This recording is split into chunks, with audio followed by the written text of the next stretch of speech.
measles very, very seriously in our city. Now, I'm grateful we have the opportunity today to raise some awareness and prepare before cases end up reaching our city. Now, we've seen time and again how fast diseases like the measles are able to spread when vaccination rates fall far behind, and that's what's happening here. Right now, there's time for the city and really the rest of the state to continue to be proactive, to continue to prepare, especially as some confirmed cases in the state have already happened up in Oconto County. I want every single family in Milwaukee to know this. You can get the vaccine and you can get it for free. You can get the measles vaccine and you can get it free of charge at City of Milwaukee health clinics. Let me repeat that again. For free of charge. Folks, in the City of Milwaukee, you can get the measles vaccine at our health clinics in the city. Now, you'll hear more from Commissioner Mike Todoritis in just a moment about the city's preparedness for the measles. We're working with hospital systems here locally, the healthcare partnerships, as well as some community clinics. Now, the actions that we're taking, they're smart, they're forward-thinking steps, and they're steps that we're undertaking in order to make sure that we protect our community. So I'm calling on families. I'm calling on families here in the city to check their vaccination status and also to make sure that they get vaccinated if you haven't been vaccinated yet. That bears repeating as well, right? Families should make sure that they check their vaccination status and then also work to make sure that they get vaccinated as well. These are incredibly, incredibly important things to do to make sure you're protecting not just yourselves, but the folks you care about and our community as a whole. Lastly, I'll say this. Especially in times like these, I think it's important that we trust science, right? That we trust science, that we trust doctors, that we trust the professionals in this field. This is not something to play with. This is not time to fool around. It's not time to kid around. It's time to make sure that we protect ourselves. It's time that we make sure we protect our loved ones, make sure that we protect our kids, and ultimately that we make sure that we protect our community. So with that, I'm going to ask Commissioner Mike Todoritis from the Health Department to take the mic. Commissioner? Good morning, everyone. Mike Todoritis. I'm the Commissioner of Health for the City of Milwaukee Health Department. As the Mayor mentioned, we're here to talk about what we're doing in the city to prepare for this moment where we anticipate seeing potential measles cases in the city. As of late July, we had over 1,200 cases of measles here in the U.S., and as of Friday, we had 9 cases confirmed in the state of Wisconsin. We know that DHS will be talking more about that later today in a press conference, but today we really wanted to stress what the City of Milwaukee is doing to prepare for measles cases arriving in the city. Measles is extremely contagious. It can linger in the air for up to 2 hours after an infected person leaves. And for comparison, we talk about COVID being contagious, but for every COVID case, we anticipate to see around 2 to 5 additional cases. And with measles, we actually anticipate seeing anywhere from 12 to 18 additional cases. That's nearly 3 times as contagious. So part of that is that because any time a person leaves a room who's infected, that virus stays aerosolized in the air and can actually be transmitted through the rest of the building through the shared air handling. It's very, very contagious because of that, and it is very concerning for us that, as the Mayor mentioned, the vaccination uptake here in Wisconsin is lower than the national average. We're one of the lowest states in the U.S. to have the uptake and compliance with the 2-dose series of MMR, or measles, mumps, and rubella. Dr. Gutzeit from Children's Wisconsin will be talking a little bit about the symptoms, but I'll also just mention that the symptoms can include high fever, cough, runny nose, red eyes, and followed by the kind of signature full body rash that typically starts at the head and then goes across the entire body. Measles can be very serious. It can cause encephalitis and pneumonia, and in some cases even result in death. In the U.S., there has been 3 confirmed deaths to measles, which is extremely heartbreaking. As a parent myself, I cannot imagine losing my child to a vaccine-preventable disease. If you have been debating about whether or not to get the vaccine for your children, just know that that could happen to your own child, is to lose your child to a vaccine-preventable disease. It's a 2-dose series, so there's a initial dose that happens around 1 year of age, and then again at 4 years of age with the second dose. Given the seriousness of what is happening here in our country and actually north of us in Canada, it has a similar very large-scale measles outbreak. We've taken a lot of steps to ensure that we're ready. So we have a full plan set up with communications, quarantine and exclusion guidelines, standing up clinics for vaccinations, and developing public health alerts so that everyone is up to date with what is going on. Internally, we've ran a simulation, or what we call a tabletop exercise, where we've scenarioed essentially what happens here in the city if we have a case that's identified in the city. And then we've also organized one externally with our schools, our health systems, our neighboring health departments, and our emergency partners, so that not only here in the city, but regionally, the City of Milwaukee Health Department can be leading the way in terms of developing for a case happening in the region.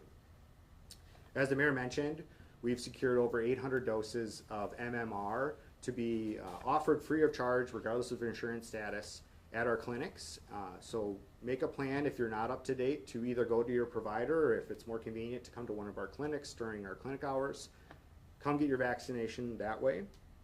And then if there are cases, what you can expect to hear is from our public health nurses and our communicable disease team would be reaching out to your family to talk to you about what happened with where your child was when they got symptomatic, and who was around them, what their vaccination status is, because that actually helps us inform whether or not you'll be excluded from going to work or going to school.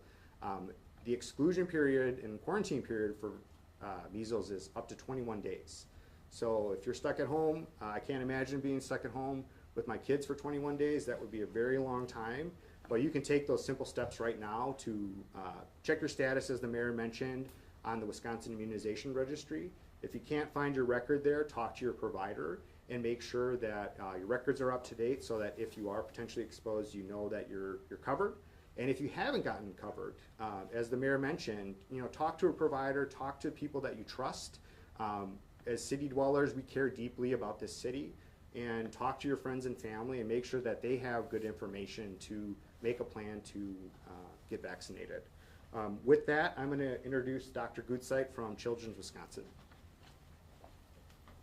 Thank you, Commissioner. Thank you, Mayor. Mike Gutzeit. I'm the president of Children's Medical Group, which is our primary care offices and our urgent care sites at Children's Wisconsin.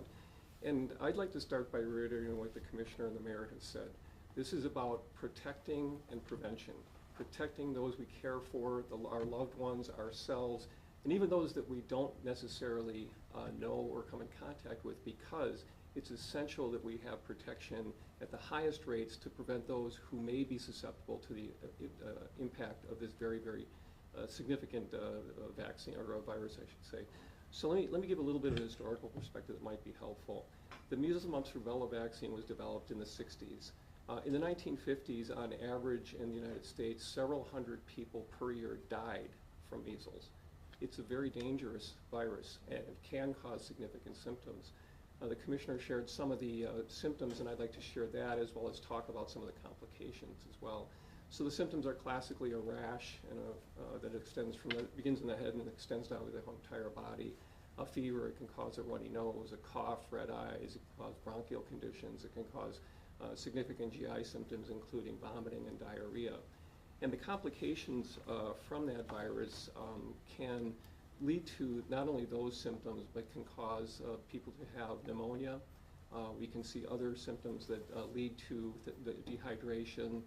And one of the most concerning side effects from significant measles virus infection is that you can get swelling of the brain. And we know these are very serious. We know that some people are more at risk from the virus.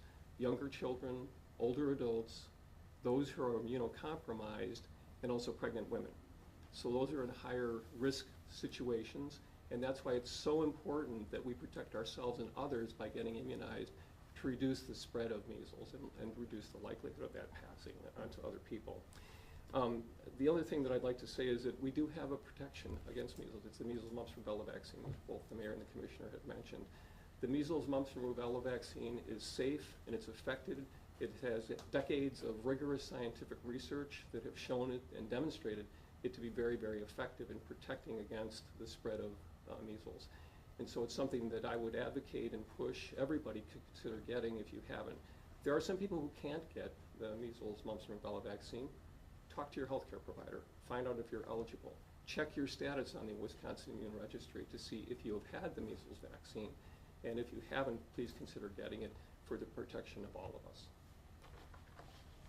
So I think at this point, turn over to questions? Yes. Okay. Yeah. Any questions?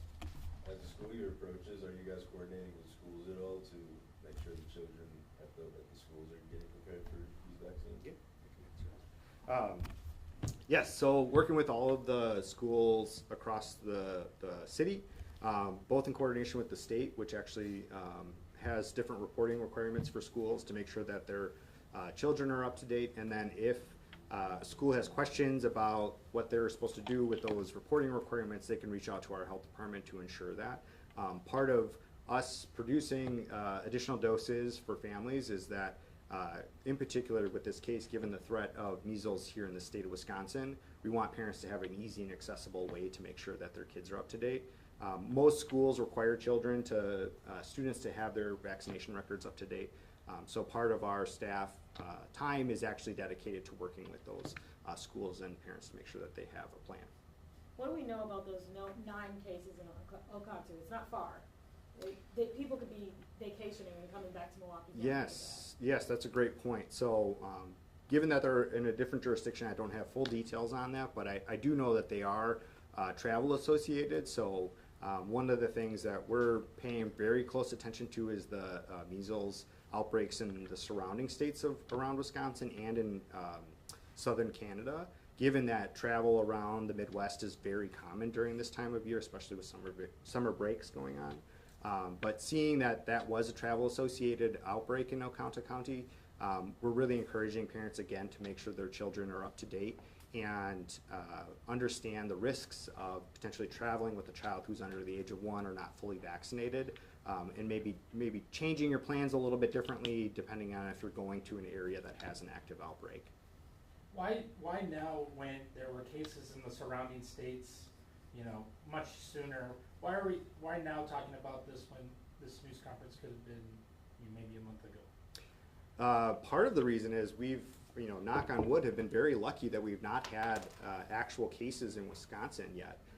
We know that here in the region in Milwaukee County, the clinical providers have been screening at a higher rate for measles cases. So every other day I get an alert that there's a suspect measles case here in the city, but it's out of an abundance of caution from providers like Dr. Goodsite and his team who are screening children who might have traveled recently or might not be up to date on their vaccination coverage. So we've been looking for it. We've fortunately not had cases here in the state up until Friday. Where exactly in the city are MMR rates particularly low, and what is the health department doing to try to counteract that? That's a great question. So the best, kind of most concise way that we look at low vaccination uptake is around schools. So as we mentioned before, schools are reported to provide their vaccination rates per DHS guidelines and DPI guidelines. And when we look at the data here in the city, we actually look at vaccination coverages at schools because that's the most likely common environment for spread to happen. And we have schools under 60% coverage. And we're actually working with the schools across the city to ensure that vaccines are available for those schools so that we can stand up clinics with those schools to ensure that the children have access to it. Ultimately, if a parent chooses to not vaccinate their child, that's their right to do that. But we are strongly encouraging parents to take the step to prevent this vaccine preventable disease by having their child vaccinated. So working with those schools directly to make sure that they have access to it, and then including just communication with the schools as well so that they understand that they have a resource. If they have a parent who might have questions, they can either talk to their provider or one of our public health nurses. Are those school-based vaccine clinics above and beyond what the health department normally does? Or? Yes, that's why we purchased the vaccine, is to be able to do larger scale vaccinations given the risk that measles is likely going to show up in the city at some point. Do you plan on purchasing more vaccines? 800 doesn't seem like a lot. Yes, we're anticipating continuing to buy additional vaccine given the how dangerous measles is.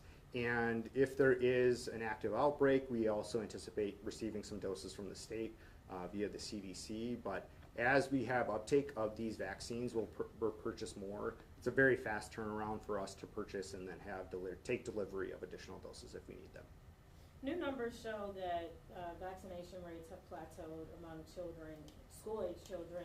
Is there a plan of action for that as well? Because measles is obviously in that. Yeah, that's the million-dollar question that I think public health officials across the country are looking into.